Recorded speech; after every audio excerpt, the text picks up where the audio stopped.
Hope you're having a wonderful week. It is Thursday, 2 p.m. Pacific. Anton Anderson here, co-founder of Elite Resource Team. For anyone who recently joined, it's nice to meet you. Thank you for being on the call with us this afternoon. So, CIQ review call. This is our call we do once a week. I actually was out of town last week, so I didn't get a chance to do it, but I'm excited for this week's call. We've got 3 CIQs to review, one from Josephine, one from Steve, and one from Sterling. I see Steve and Josephine on the line already. Let's see, I see your question. Would you please review the CIQ I sent in last week? I just sent it with the raw data updated by the CPA. I have one prepared from you, so I am more than happy to go through that. And here's what I'm looking for from the 3 of you who have submitted CIQs this week. If you could let me know the individual that we are going to be reviewing, is it a client or a prospect? If it's a client, what work have you done for that individual? What motivated them to complete the CIQ? And then also, what licenses do you have? License or licenses, meaning insurance, any securities, etc. That kind of helps as I'm going through, just to make sure I'm not talking about opportunities that aren't relevant to you. All right. So if you could go ahead and type those 3 into the chat box there, that is extremely helpful on my side. Let me go ahead and shut this here. And let's go ahead and jump into what is the CIQ. I will start there. So the CIQ, for those of you who are brand new, in fact, let me just ask, I see a number of people joining here at the top of the hour. Anybody brand new to the training program? If you are, you might find today's call a little bit overwhelming, just because the CIQs are a great tool, but you won't learn about them until week 3 of the training. CIQ stands for Client Information Questionnaire. There is a training video, about 25 minutes in week 3. That's an introduction to the CIQ. So if you haven't watched that video, I would suggest after our call today, you certainly do that. And in addition to the intro call, we also have a flow chart that really kind of helps you when you're using the CIQ with your own client or prospect, understand the process. Then we've got the advisor CIQ follow-up training. So once you get one back from a client, how do you respond? What are you looking for in the CIQ? What are the next steps? Some examples and specialists as well. So by the time somebody's attended, I think personally, 1 or 2 live calls, and they've gone through these different training videos here available in week 3, I think they should have a really good understanding of the CIQ and how to use it, what steps to take, etc. But I am always happy to do these live CIQ review calls, especially for advisors. I think that either there's something unique about the client or the circumstance, or maybe it's the first time actually walking through one. So the first CIQ, let me do this. I'm going to start with Steve's because I think that's an advisor CIQ. Actually, I'm going to start with Sterling's. Make sure Sterling's on the line here. All right, he is good. I'm going to start with Sterling CIQ because that's a little bit more from what I saw of kind of a traditional client. Then I'm going to pop over to Steve's, which is also a client of the advisor, but it's a little bit of a larger client, which is a fun one to review. And then Josephine, we'll wrap up with yours. And the only reason I'm doing yours last is because I see your comment coming through the chat box here that that's actually a CIQ that came from a CPA you're working with. So that's fun, that's good, but it is a little bit different than the description I'm going to give on the first 2. So we'll start with the simplest first. Should be a good intro into the CIQ. All right, so Sterling, I see you're on the line, but I don't see your comments in the chat box here yet. What I'm looking for is this a client or prospect? What motivated them to fill out the CIQ? If it is a client, what work have you done for them in the past? And then also, what licenses do you have? So if you could type that in, that would be helpful. Let me go ahead and pull up the one I have here. Looks like the first name is James.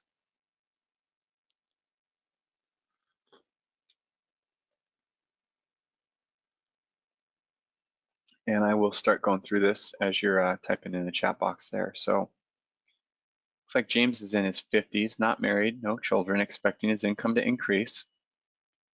Let me go ahead and pull up my little pen here so I can make some notes as we're going through this. All right, expecting his income to increase. Gross household income of 100 to 250, less than 50,000 in taxes, 1 to 3 million of client net worth. Looks like that's spread out between alternative investments, business, and personal real estate. He does have a CPA, and he says his CPA is great, so that's good. And what I'm going to do for anybody who hasn't been on many of these calls is I just usually start by going through it from the top, kind of getting a general feel for the client, and then we'll circle back to the very beginning, talk about kind of next steps if I was in Sterling's shoes. He's not interested in a CPA in your team doing a free tax return review. He does own life insurance. He thinks the beneficiary review has been done. He owns term and permanent. Let's see here. So this is a business owner prospect, and you are licensed with 7, and you're 66 in your life. All right, very good. Okay. Does not have long-term care, never needed to provide long-term care for a family member. Are there any other areas of services you wish my office helped with? No, thanks. Any of the following types of account? Looks like an IRA and an investment account, 250 to 500,000 in it. He is maxing out contributions. He does own a business. Looks like he has 3 companies in total, 2 business partners. Owns 50% of the company, no buy-sell agreement, 10 to 25 employees. Never done a company valuation. Looks like the gross company revenue is 1 to 5 million, net company revenue 500,000 to 2 million, total tax liability at 50,000 to 100,000. Did he give us the entity type? It's a partnership, okay. Main business concerns: healthcare costs, insurance costs, time to sell. Interesting. No other areas or services that he wished your office helped with from a business perspective. He's not looking for any other professional relationships, and no other details. Okay, so interesting. He certainly didn't give us much in terms of expressing any concerns, but I do see a few things that I think would be worth following up on in terms of a follow-up conversation here. Anybody want to type in the chat box there, anything that jumped out at you, any planning opportunities that you see as I was going through this? Be interested in what your thoughts are on that.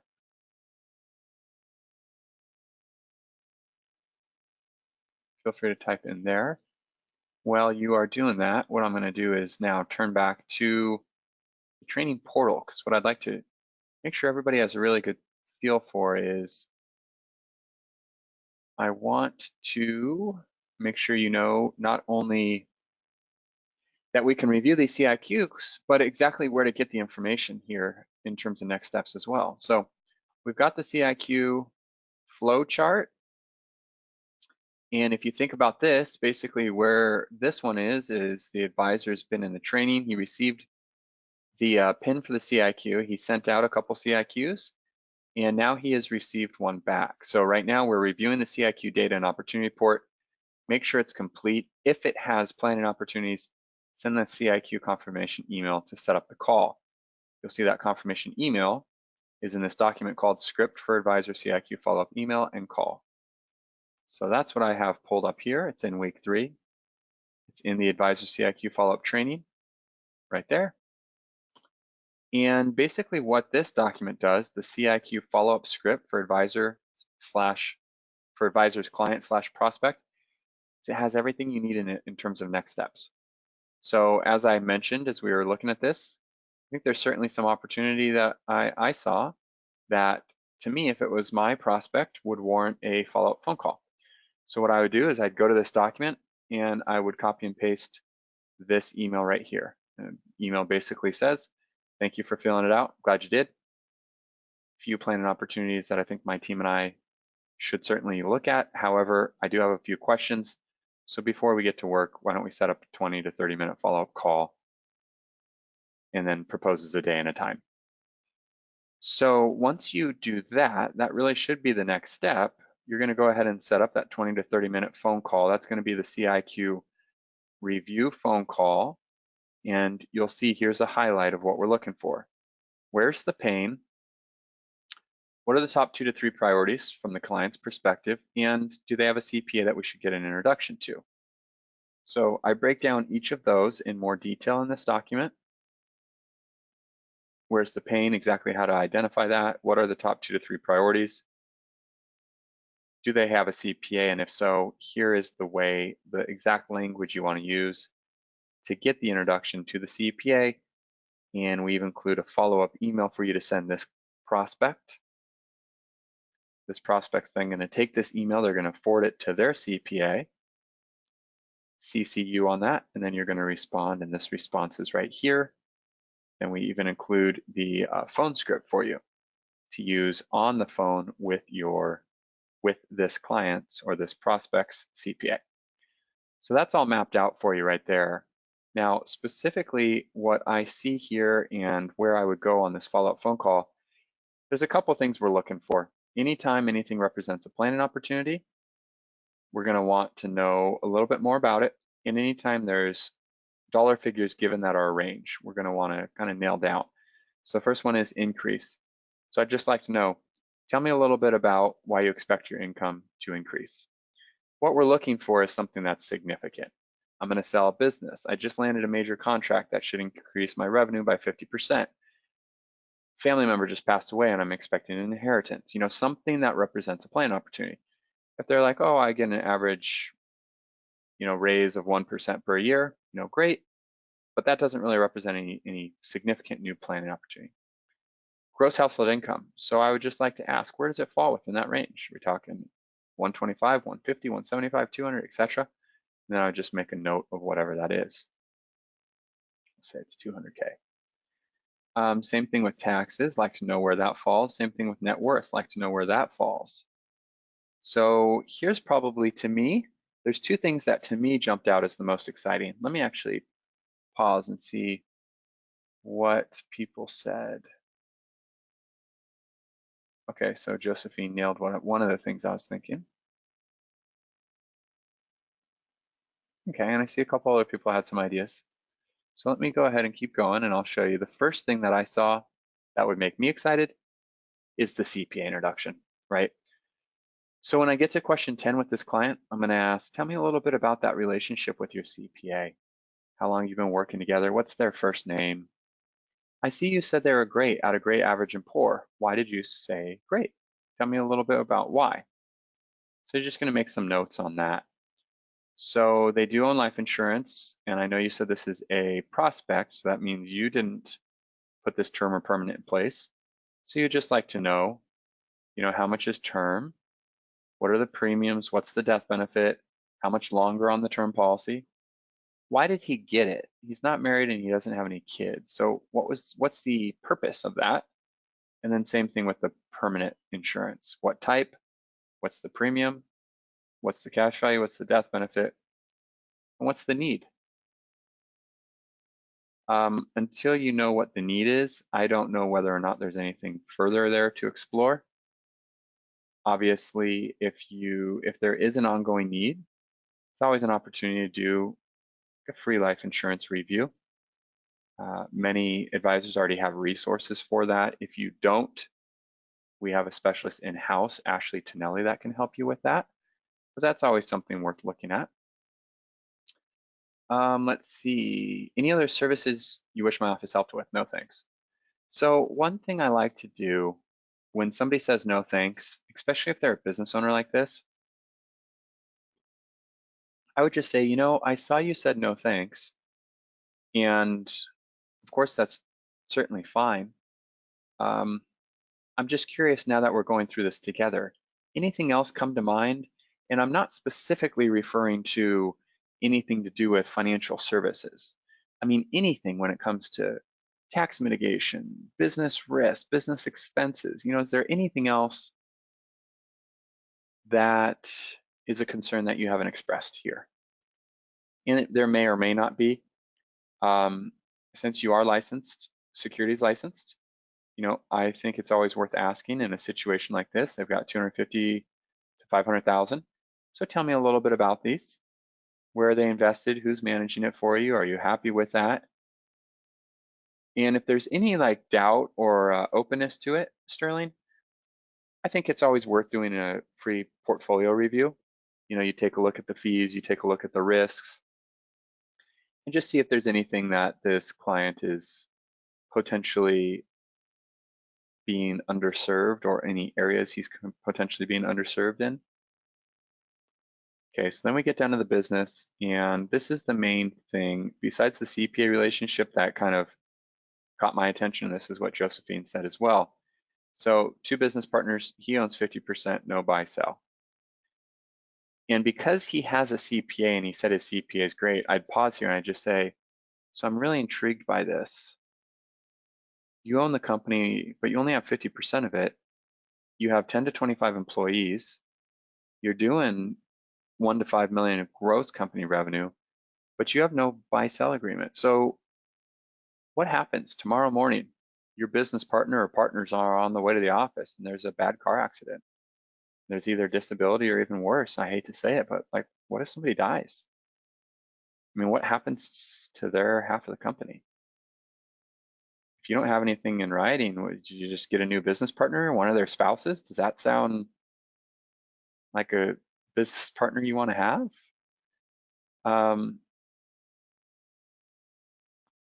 The CPA obviously should be one, if not the agent that put this term impermanent in place, should have been the other person to point this out. But basically, you're just kind of opening up that question.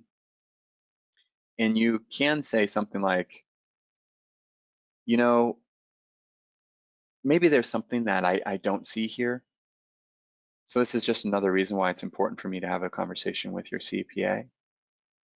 So I don't want to jump to any conclusions, but 9 times out of 10, when I see small business owners without buy-sell agreements, it's just because they didn't want to carve out the time or they didn't want to spend the money. And there's actually very quick and very inexpensive ways to get this done to make sure you're not exposing yourself to so much risk. So I think that's a good opportunity with the buy-sell. In terms of the introduction to the CPA, I'm not going to role play that because, as I pointed out, we already have that spelled out for you right here. Do they have a CPA you should be introduced to? If so, here is the exact language you want to use to get that introduction to the CPA. Okay. So that's the buy-sell. What else do we got here? I'd just like to get a little bit of information on the range here of figures, all 3 of those. 37, so this is 37 and 38, usually for business owners is where we get the majority of the planning opportunities because they just give us a chance to ask open-ended questions. So right here, I'd pause, I'd say, I see your main business concerns are healthcare costs, insurance costs, and then you also added a comment that it's time to sell. So let's just talk about each one of those briefly, starting with the healthcare costs. Why is that a concern? What have you done so far? What are you happy with? What are you unhappy with? Yeah, just kind of the open-ended questions like that. Same thing with the insurance costs. What does he have in mind? What's he happy with? What's he unhappy with? Is he talking with anybody else about those currently? And then the time to sell, that obviously is a great one because it's potentially opening up the succession planning where they're going to need to do a business valuation. They also are going to need to look at how are we potentially selling this company. They might have assets to invest after the fact. So I would definitely dig into that. Tell me a little bit about that. When you say time to sell, is that something you're actively looking into right now? If you were to sell, do you have any idea what your percent would be? Would you just sell your percent or would the entire company sell? Is that something you're talking to anybody right now? And then we have plenty of specialists that can help with that.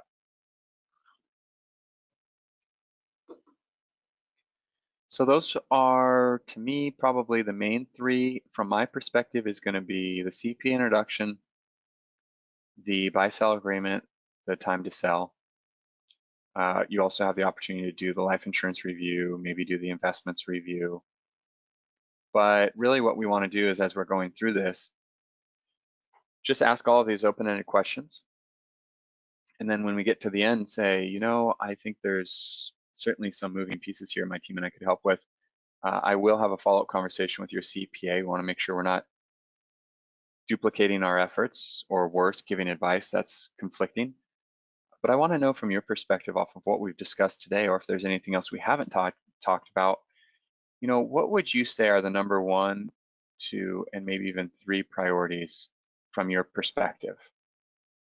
And then you're just going to jot those down. So in terms of the opportunity report that came up, CPA introduction, we talked about that. Life insurance, talked about that. Assets under management, talked about that. The buy-sell agreement, talked about that. Captive insurance company.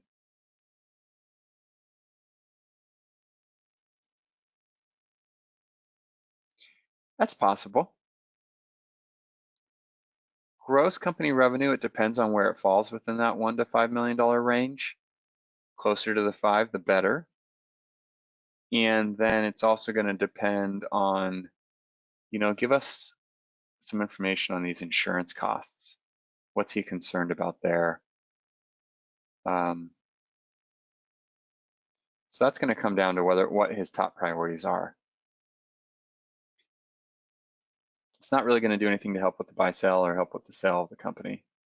Asset valuation, I spoke about that. You know, because of the time to sell concern, never had a valuation done, need a buy sell agreement, we're going to have to get the company valued.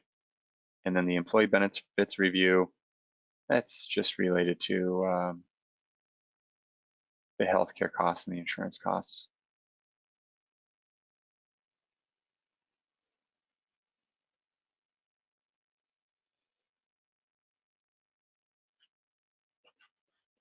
Yeah, Steve, I see the comment on the captive could be used for the health insurance. Could be, could be. Let's see here.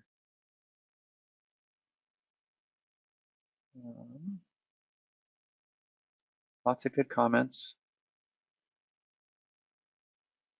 I should be doing the CPA intro after the diagnostic call. Absolutely, Sterling.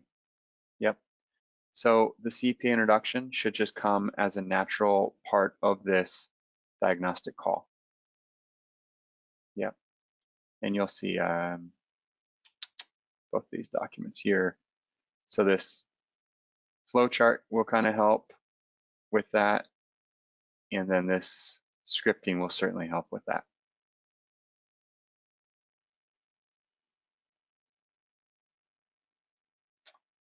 All right. Give me a second to just scroll here, see if there's any other questions.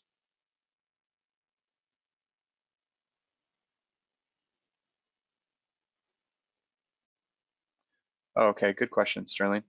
And I focus on the client case with the CPA before the model. So let me show you how we script that out. That varies a little bit depending on how much opportunity there is for you, how interested you are in working with this client.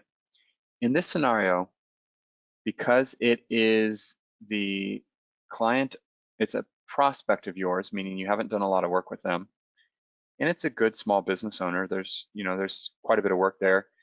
You probably don't want to muddy the water with the CPA by trying to simultaneously develop this CPA relationship in the team-based model, as you are also trying to work with this client.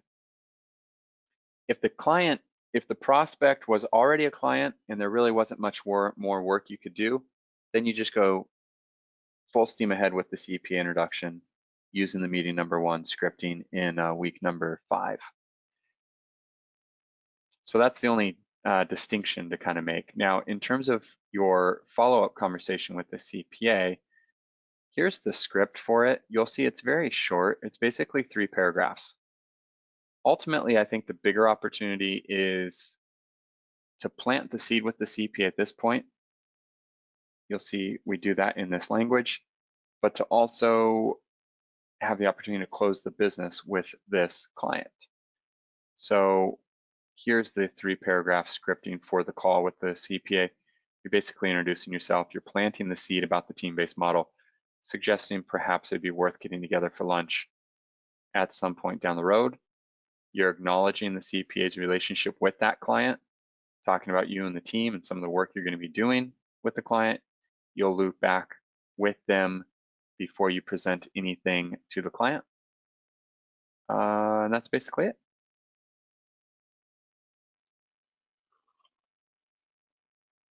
So that is, yep, how you would handle the CPA. All right, very good. So let's pivot here. Let's take a look now at Steve Sappington. So Steve, I see a couple comments from you, sir. All right, Steve is saying, so this is a prospect of yours. You are series licensed and life and health. Let's see, so 3 would have been, did you do any work for this client, for this individual if they were a client, which you haven't since it's a prospect.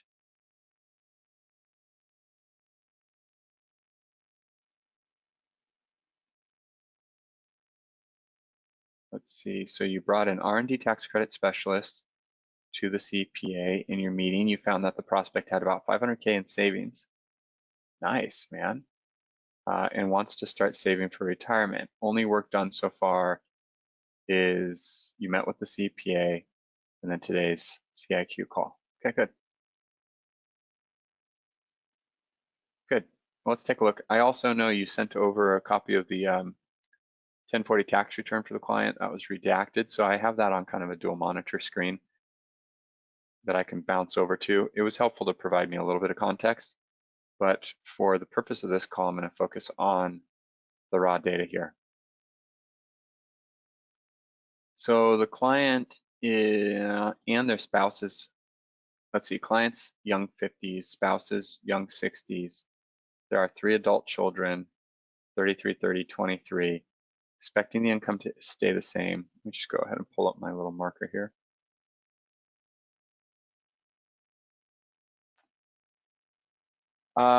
They grossed 800K, bought new trucks and equipment after getting 105,000 refund from the tax credits. Okay, so the personal net worth business is about 5 million plus. We've got 500,000 in savings. Cool. So he's got some commercial real estate and some personal real estate, but not enough really. That's gonna enter into a cost sag opportunity. So you got the CPA. The CPA is great.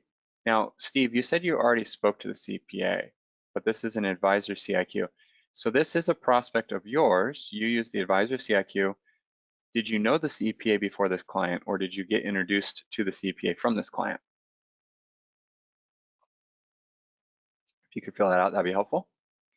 The client is not interested in a CPA on your team doing a free tax return review. Currently owns life insurance, yes, has a 100K term. Premium goes up every 5 years. Okay. Beneficiary review has been done. Wow, that's interesting. So only term insurance, married, upper 50s, young 60s, 3 adult children, business owners, only term insurance. So yeah, let's just go ahead and talk about a little bit of opportunity as we're going through this. You already met the CPA, so that's brilliant. I would love to know why he and his wife, or why the couple only has term insurance. And you can usually ask that in kind of a non-threatening way, just saying something like, you know, so I was intrigued by this. I see that you've got a probably $5 to $6 million net worth here, married, 3 kids, but both you and your spouse only have term insurance. Why is that? And Steve, I know you've been on a number of CIQ review calls, so you know the direction my mind goes in a scenario like that. It, to me, certainly represents an opportunity to have a conversation with a prospect, in this case, about premium financing. Now, I wouldn't bring that up on my initial call, but I would just ask an open-ended question like, why is that? You know, why do you only have term? versus permanent insurance, which you know would last until death, to ultimately go to a spouse or to kids. Typically clients are going to say, well, it's just not worth the money. It was significantly more expensive. I'd say, I see. Okay. So really your concern was more about the cost of it. I'd say, yeah, well, of course. So, okay, so nobody has really shown you any advanced ways to potentially fund the insurance in the past. You're going to say something like, oh, I don't know. I don't think so. It's okay. Well, I can't kind of promise this at this point because I don't know enough about the circumstance, but I can tell you with successful business owners with strong net worths like you have, my team and I oftentimes will be able to look at more alternative advanced funding options with life insurance that allows you to actually keep the premium payments probably identical to what you're paying right now, but actually do that with permanent insurance. That will last until death, and it will even build up cash value. And we should be able to do that by keeping your premium payments the same and also the death benefit nearly the same as well. So let me just make kind of a little note right here that this is something we might want to circle back to. Don't get into any more sales than that. You're just kind of planting the seed there. But to me, this is like $5 to $10 million net worth, perfect age range. They're married, there's kids. They only have term insurance. It's like a lay down case for, oh, and then look at this, concerns, retirement planning, estate planning. That's got premium funding written all over it. All right, so anyways, that's where we go with that. They've never provided care for a family member. Very unlikely that they're gonna feel like they're gonna need long-term care. You can ask if you want, like, is that something that, but you know what? If it was a concern, they would have selected it on question 18, so I don't even think I'd bring it up. But here's where we get into more interesting stuff. So are there any other services or are there any other areas of services you wish my office helped with? Retirement planning, Social Security Max, estate planning. So we're going to do the same thing as I just said with Sterling, which is the open-ended questions. This is where they begin. So I see you said you wish our office helped with retirement planning. Tell me a little bit about what retirement planning means to you. Like, what comes to mind when you say retirement planning? What have you done so far? Who have you worked with in the past? Are you interviewing anybody else about this currently? One question, if you need to use it, that's kind of cool. If you were to wave a magic wand, what will we be able to do with you for the retirement planning perspective? And then we're talking the same thing with Social Security Max, and then we're talking the same thing with estate planning. It's just open-ended questions trying to dig into those things. Okay. I mean, the combination of these factors right here is just, that would be a fun one. I would enjoy working on that if I was you.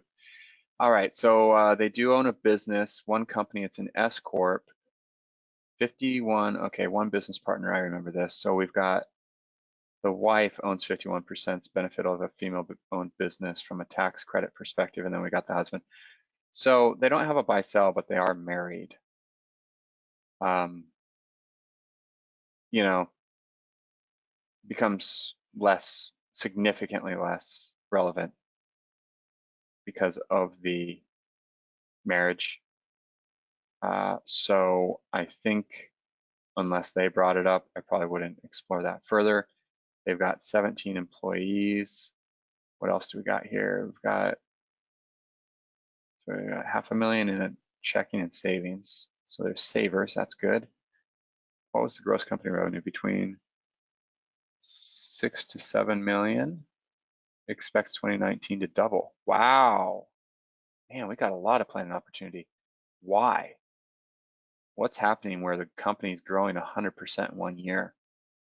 That's great growth, and obviously significantly increases the need for tax planning. So why? What's going on? Net company revenue 800K before write-offs and tax credits. What was the tax liability? Approximately 185,000. but it's an S Corp. So that's just going to be a flow through, right? Yeah, that's just going to be a pass through. Let's see, what are your main business concerns? Reduce taxes. Yeah, no kidding. Expecting the income to double. Company growth, healthcare costs, insurance costs, succession planning, risk management. Are there any other areas of services you wish my office helped with? Business succession planning, key employee retention, like the idea of vesting for employees. Okay, so this is cool. Yeah, so on these two, same thing as above with 18, or same thing we talked about with Sterling. It's just open-ended questions. Tell me a little bit about, tax reduction. What has your CPA done so far? You already know about buying equipment. You know about the tax credits. That's all fair and dandy. Anything else? What would he consider a significant reduction in taxes from here? Is 10,000 a big deal? Would it have to be 50,000 to move the dial? 100,000? What would be a significant enough tax reduction to motivate him to move forward on some new planning opportunities? What kind of tax credits are we talking? Is it just the R&D tax credits and the minority business owner? Because there's probably other tax credits too that this client would qualify for. So we got the business succession, and we got company growth, healthcare costs, insurance costs, succession planning, risk management. So the other thing that comes to mind, and I'm sure this came up on the opportunity report, is a captive insurance company. That would impact everything.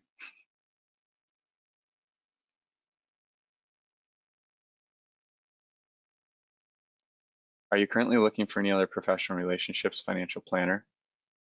Where did you meet this prospect, Steve? This is a fun one. Please provide any other updates or details that you feel would be relevant in our planning efforts. And I think I touched on those things. 105,000 R&D tax credit. All money's in checking savings. Okay. Let's see what you're saying here. Oh, this is your first CPA relationship, my man. I love it. Okay, well, in that case, so let me just point out one thing that next time, remember this little difference. So you used an advisor CIQ, but this came from the CPA. So next time, use the accountant CIQ. So this one is advisorciq.com. And you want to get a PIN for this accountant, then you use the tax planning CIQ. And that way it doesn't ask, how do your taxes get done? How would you rate your CPA? Because that you don't really want those two questions, or especially this one, are you interested in the CPA on my team? You don't want these three questions to be asked by the client of a CPA. On the CPA version, it asks, do you have a trust? How long ago was it reviewed? Oh, you've got the PIN now. Okay, you just forgot. Cool, yep. All right, so man, this is a fun first CPA relationship, CIQ. I love it. Now I know that. I feel even more confident because you've got, not only do you have a great prospect with a lot of moving pieces here, but you, my friend, have the relationship already. So that makes sense on why you have already reviewed this with your CPA. Okay, so here's the deal now. Now we're talking with the CPA. So let's go ahead and pivot, because Josephine's, I think, was from a CPA as well. So now we can talk about, so if you look in week 6, that's where we monetize the CPA relationship. We've got the accountant CIQ follow-up training. So this is more detailed CIQ training when it comes to working with the accountant. You got the script for accountant CIQ follow-up email and call for client/prospect. So we click on that. I'm also going to pull up the flow chart back from week 1.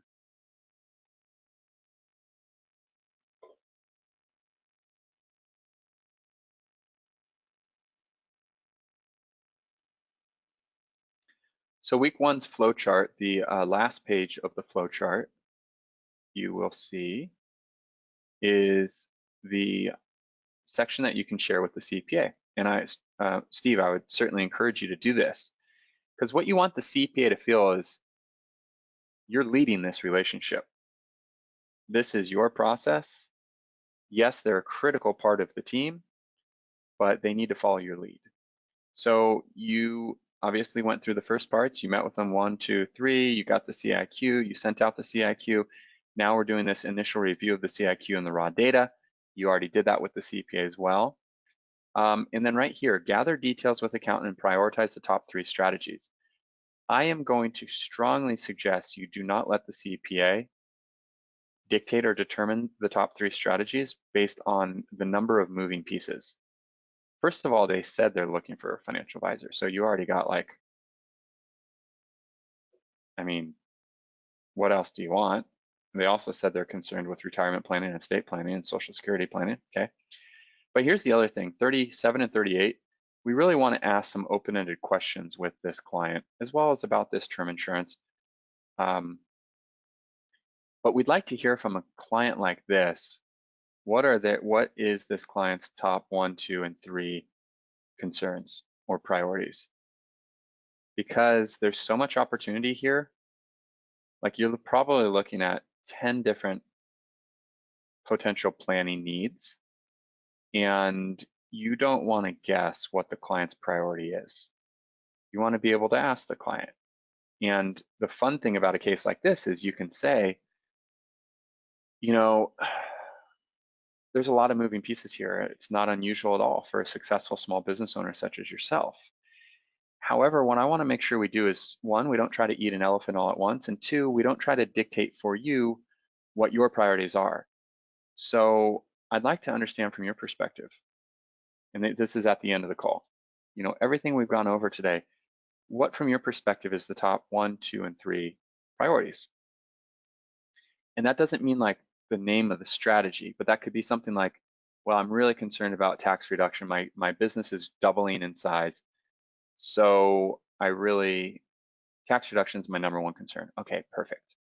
So that's the number 1. You know, what's number 2, etc. So then what we want to do is we want to get the top 2 or 3 priorities, and that's going to dictate where we start. Then what you want to do is plant the seed, saying, okay, there's plenty more that we really should be reviewing other than these top. But again, we're not going to eat an elephant all at once. So what we're going to do is we're going to start with these now. And then what I'm going to do is I'm going to move these other concerns that you should really be looking at, let's say, you know, ideas 4 through 10, into the parking garage. And we're going to look back at this in probably 4 to 6 months once we've concluded all of this work. And we're going to look at this list and decide out of the parking garage, which top 1, 2, or 3 strategies do we want to move out of the parking garage into the top priorities at that point. Then we'll get that work done, and then we'll do the same thing, you know, 9 to 12 months down the road. So in a year from now, we should be able to address all 10 of the concerns that we've touched on today. And so what you're doing is you're planting the seed with the client that there's going to be multiple phases of this planning engagement with you. You're also securing that relationship with the CPA. This is a really good client of the CPAs.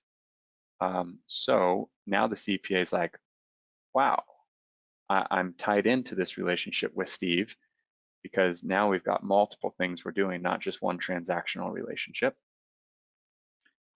So yeah, that's I think what I would say about that. So let's take a look at the opportunity report. A ton of stuff came back. Cost remediation, cost procurement. So that's a strategy to reduce the expenses of a business. Let's see what came up. Risk management, insurance costs. The other thing is, because we've got such a strong company revenue, that may or may not be one of the things we start with, just based again on the client. Cross out CPA introduction because you already got us, you're working with the CPA already. The life insurance review, we touched on that. You know, what is it? Looks like probably at least a $6 million net worth, and they only have term insurance. Annuities came up because they specifically said they want help with retirement planning. Annuities for a client that's in their upper 50s, young 60s, certainly should be considered. Steve, I think you already are really familiar with annuities. If you're not, Christy Schatzberg, who I know you've spoken to in the past, at least on the Tuesday calls, she's phenomenal, especially with clients like this. So reach out to her if you have any questions on that. Assets under management, I believe you are securities licensed. As we saw, they're concerned with retirement plan. It looks like they don't really have any investments currently. The buy-sell agreement, I don't think that's going to be a concern. Between the husband and wife, they own 100% of the company. The premium financing, I touched on that. And what else? The captive insurance company. Yeah. So these two are kind of probably competing ideas, the captive and the ESOP. Not that they have to be, but they're both just expensive and they're both complicated. So I wouldn't expect to be doing both of these at the same time.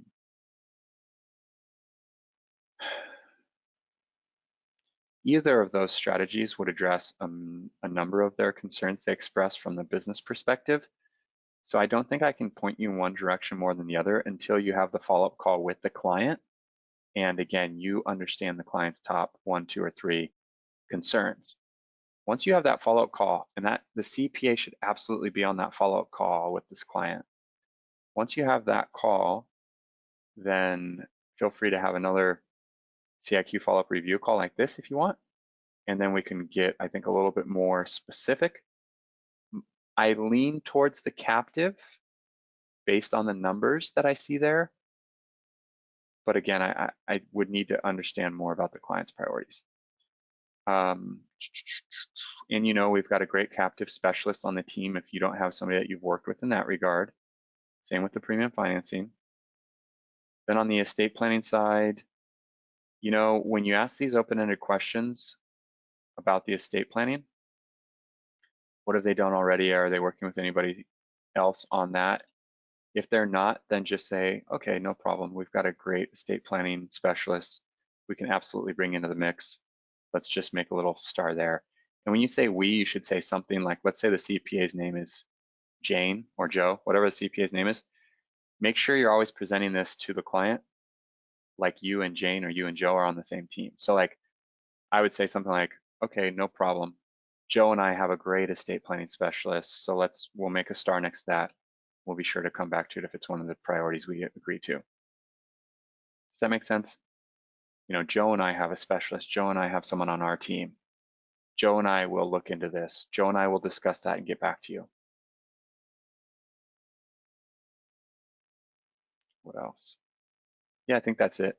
Anybody else on the call, if you haven't seen many of these opportunity reports, like let's say, for example, you don't know what cost remediation or cost procurement is, all you need to do is scroll down. These are listed in the order that they show up here as far as the top strategies. It will have a paragraph summary. It will also have a link to an hour video that we did on that strategy. And for something that is related to the tax code, like let's say, for example, this one, what is that, a captive? You'll see we also include the tax code section. Sometimes the CPA is not familiar with it. You can tell them you don't have to take our word for it. You can look it up in the tax code if you'd like, section 831B. And then there are also, so there's the hour training videos, and those are the same videos you have in week 7 in the training portal that provides education on, I think there's probably some 40 to 45 different strategies at this point. So a lot of good educational material there. So that's a fun one. Steve, I'm excited for you on that, and I look forward to hearing how that unfolds. Let me see if there's anything else that you say here. Yes, the CPA is my best CPA relationship. That's sweet.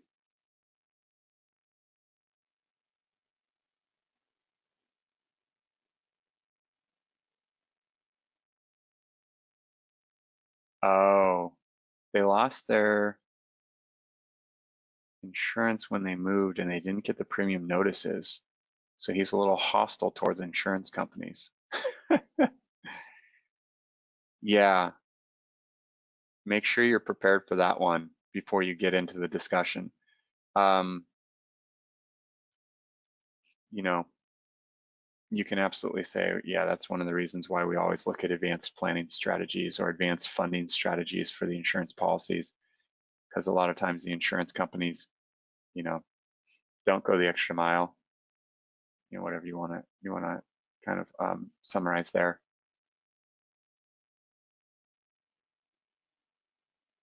Okay, so you did R&D tax credits so far, but you don't know if the CPA did anything else. Yeah, I mean, so they're obviously accredited investors, so you could look at something like a conservation easement. But again, don't go there unless tax reduction is one of their biggest concerns. And also, if you do go the route of a captive, then that might wipe out the tax liability. But just know you have multiple levels that you could address there.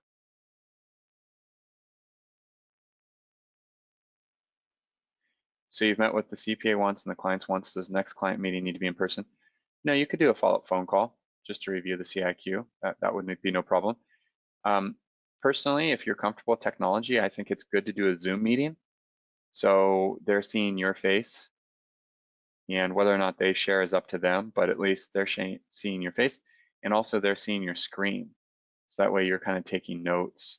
Even if you're not doing notes like I'm doing here, you could still take them by hand, but they're seeing that you're going through this together, and it's like a very systematic approach, right? You're not just kind of slingshotting these questions. And can we integrate other insurance needs with the need to keep inheritance even for the one son who doesn't work in the business? Yeah, of course. Absolutely. Which is another, I mean, so what happens to the business when they pass away? The kids are going to split up the company. One kid wants to keep it and run it. The other two just want their money. Like, it's a mess. Insurance is a great way to make sure all three kids' inheritance are equal,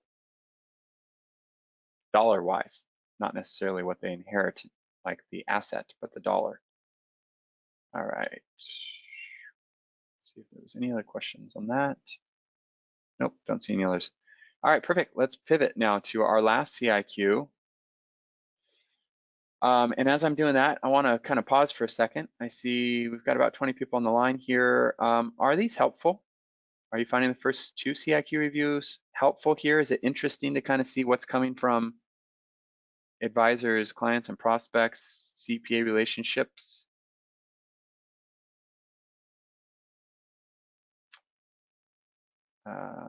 Good, I see absolutely, definitely.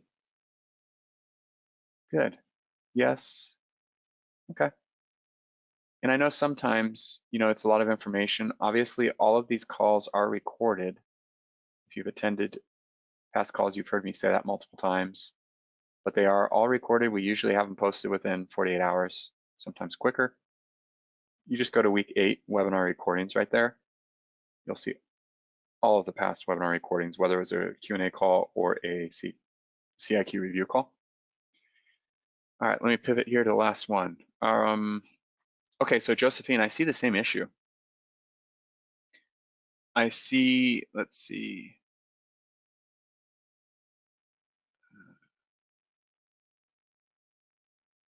So Josephine, you said this is a client from a CPA.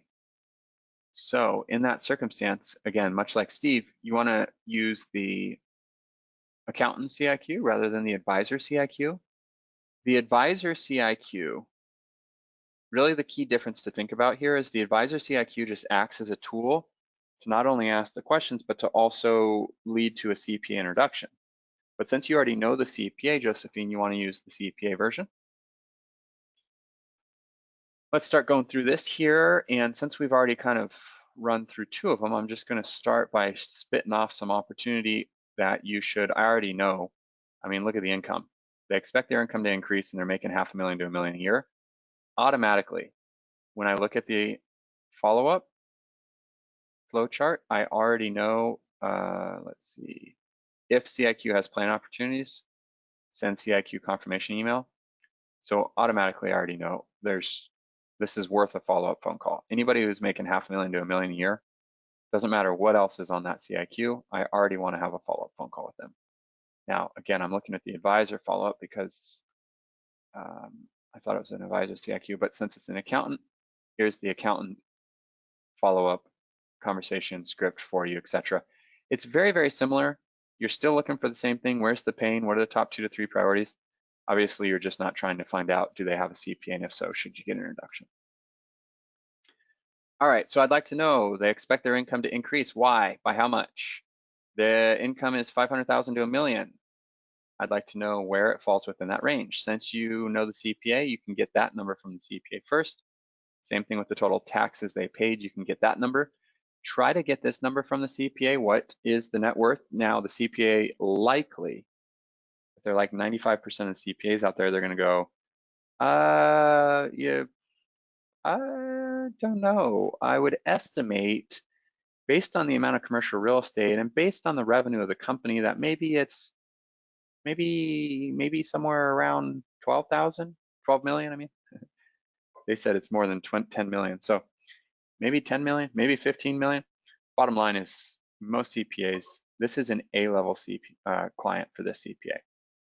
So most CPAs, though, are still not going to have a clue on the client's net worth.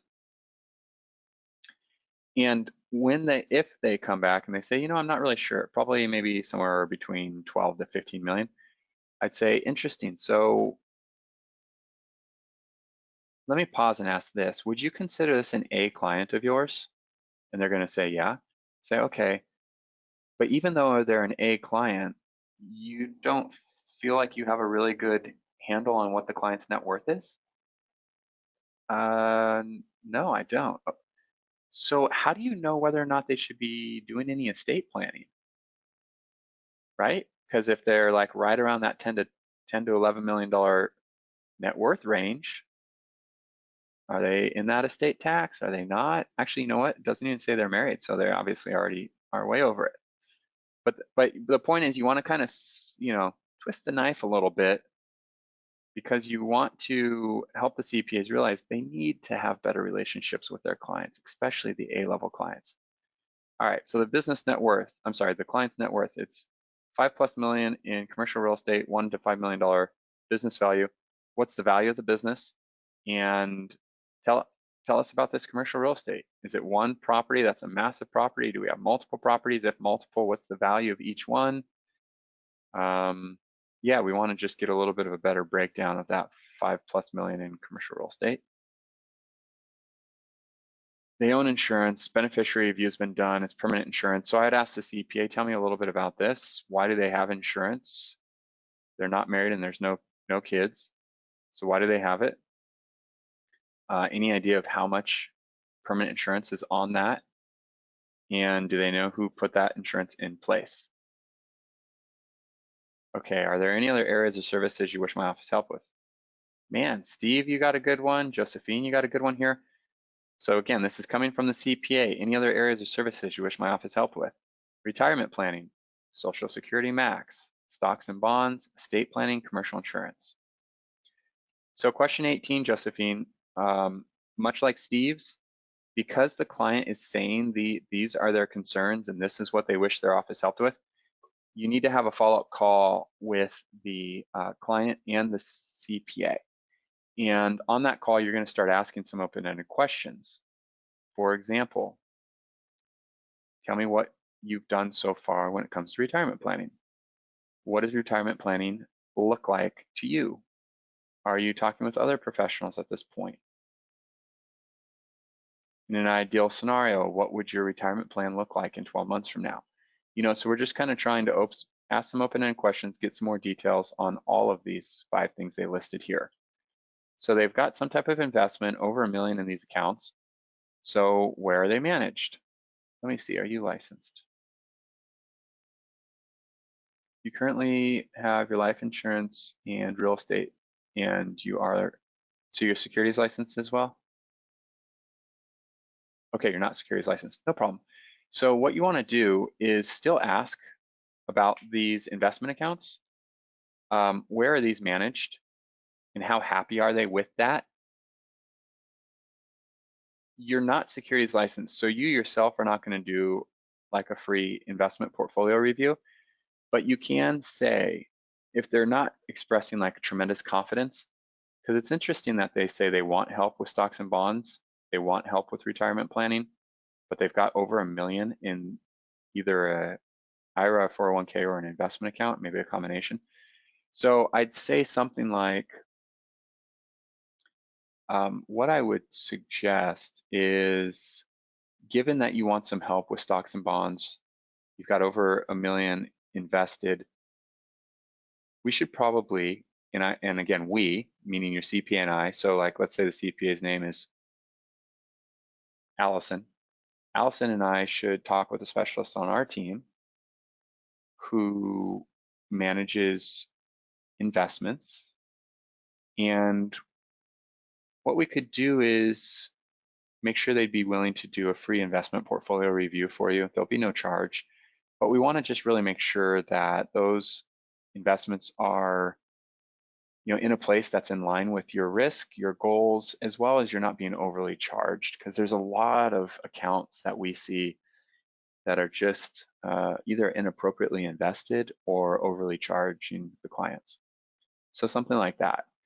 And then Josephine, if you have a good relationship with an advisor already that's securities licensed, then by all means, that's an opportunity for you to bring this type of client to them. Great referral. They might be able to give a solicitor's agreement to you, so it would allow you to still get paid on some of the business. If they are going to be managing assets, you could get a solicitor's agreement where they could pay you on that, if they're allowed to do that. If they're not allowed to do that, or if you don't have somebody already, you could certainly reach out to the Facebook community. I know Steve Sappington, whose CIQ we just reviewed, he said he is securities licensed. So somebody like that who's familiar with working with CPAs, familiar with working with high net worth clients like this, but does have the securities licenses that you don't, should be somebody you form a relationship with. So the same exact thing, like in estate planning, a captive specialist, R&D tax credit specialist, your investment specialist, you have a team member that you go to for all of these opportunities. Okay.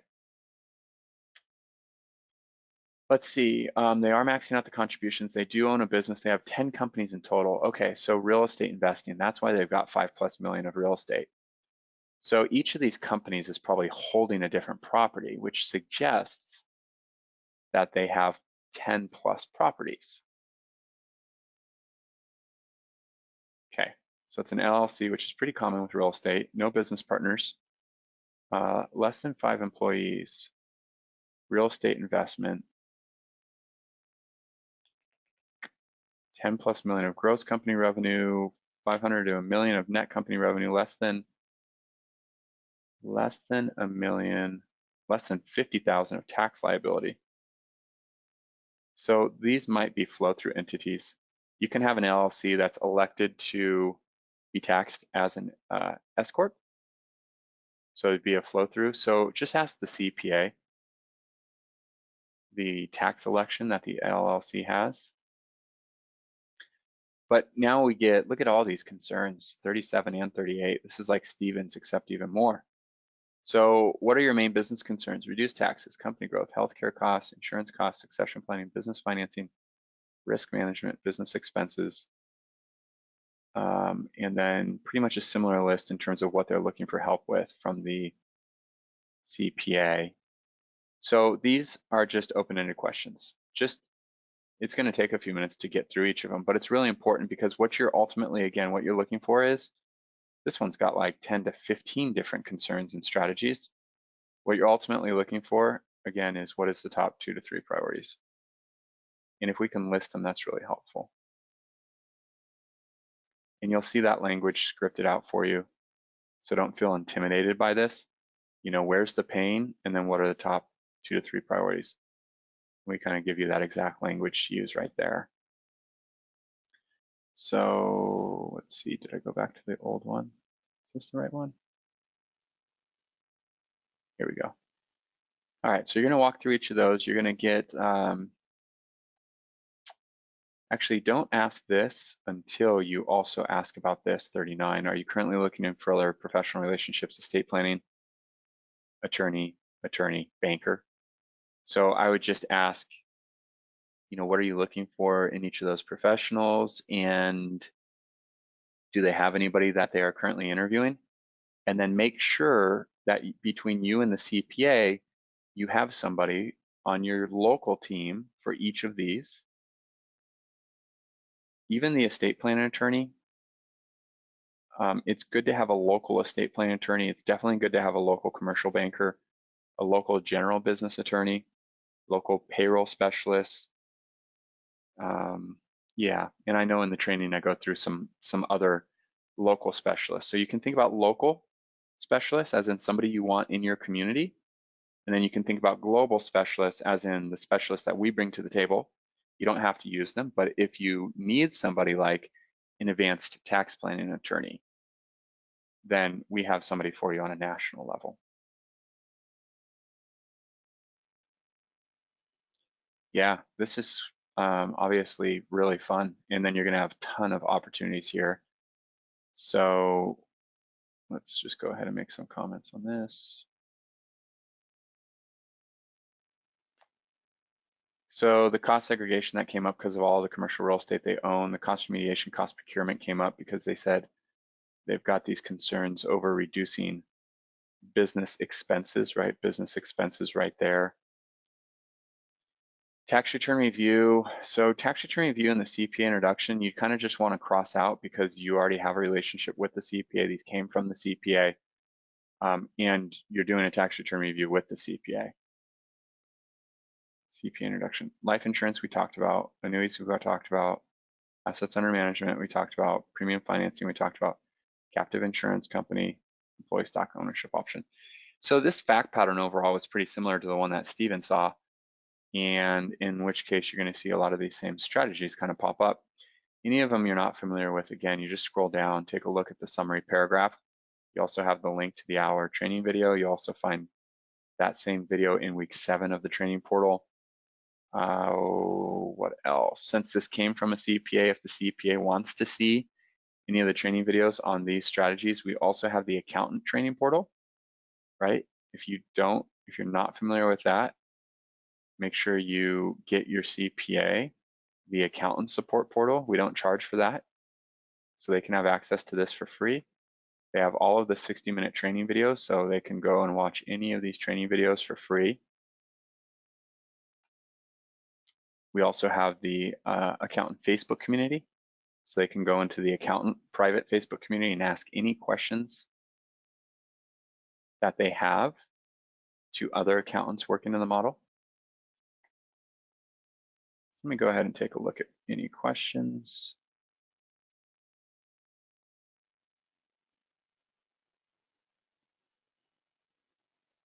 Let's see. So since the client has many companies but no partners, how can she protect her business if she passes away? She will lose her business. Well, if she passes away, she'll lose everything, right? I mean, she will.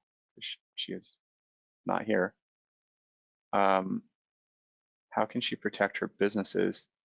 Yeah, I mean, she needs to find if she's concerned about what happens to the commercial properties, she needs to find somebody that's going to inherit the properties, and she needs to have some type of succession plan in place that would spell out what would happen, how would they be managed, etc. And because we've got the estate plan attorney here, that would be part of that work. We also have a succession planning specialist on the team. So if anybody is not familiar with the team of specialists, you'll see it's both in week 8 and week 3, but you just click on ERT team of specialists, and you can open and download all of the contact information for any of the specialists, their name, the phone number, the email address, their area of expertise, and you can contact them, give them the parameters of the case that you're working on, and they'll reach out to you and be helpful in that regard. So feel free to get that there. Let's see, any other questions? What specialist would be best fit for the client? Will Heritage. So likely, but it's really hard to say that until we have the follow-up call and we know what the client's top concerns are. It looks to me like working with one of our advanced planning attorneys, like Ralph from the family office that you just mentioned, would be, this would certainly fall within his wheelhouse, assuming their priorities are like tax reduction, estate planning, succession planning. You know, we would knock this out of the park. So I'd say next step, have the follow-up conversation with the CPA about what you need to do, which is set up a call with the client, have that follow-up call. Let me show you again on the flow chart. Here's the flow chart. So you're having the internal review. You're going to set up the CIQ diagnostic call with you, the client, and the accountant. Once you do that, you're going to prioritize the top strategies. If you want to here between these steps, have another CIQ review call like this, happy to do that. And then in that case, I'll be able to more effectively direct you to what specialists I see. Yeah, or based on the priorities, if it comes back and you say, oh, that's clearly obvious which specialist it is, then just proceed through the flow chart from there. All right, love it. Very good. Great questions today. 3 good CIQs. I enjoyed those. I hope those were helpful to everybody on the line. I don't see, oh, the client, okay, the CPAs, so client's net worth is 20 million. So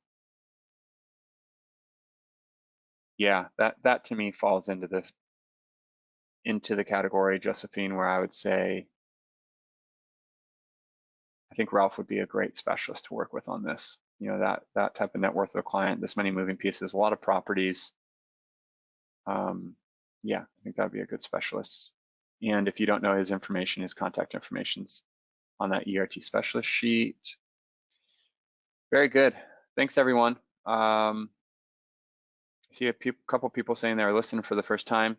Yeah, like I said, I know it might be a little overwhelming, but you will see there's a pattern to this. And that's the fun thing about having a process, right? Is you keep the input in the process consistent, and then you start to recognize the patterns in the output. And so it becomes really easy to start diagnosing the situation, knowing whether it's something you're going to handle on your own, whether it's you and the specialist that's going to come in, and what steps kind of unfold. You know, all of the CIQs, but especially the last 2, represent really big planning opportunities. Client with a $20 million net worth, concern with estate planning, concern with mitigating taxes. I mean, that's where some of the biggest, you know, life insurance policy opportunities come from. Those types of scenarios. So these are good cases, good clients and prospects here. Love that they came from the CPA because it obviously significantly increases the percentage of clients that are moving forward with you and your CPA partners' direction. So I think with that, we can go ahead and wrap it up for this week. Enjoyed it. Hope everybody has a wonderful weekend. Any questions that come up, please post them in the private Facebook group. Feel free to tag me if you'd like my input on it. Otherwise, some of the other members and coaches will answer. And we will connect again next week on the next call. Thanks, everyone. Have a great weekend.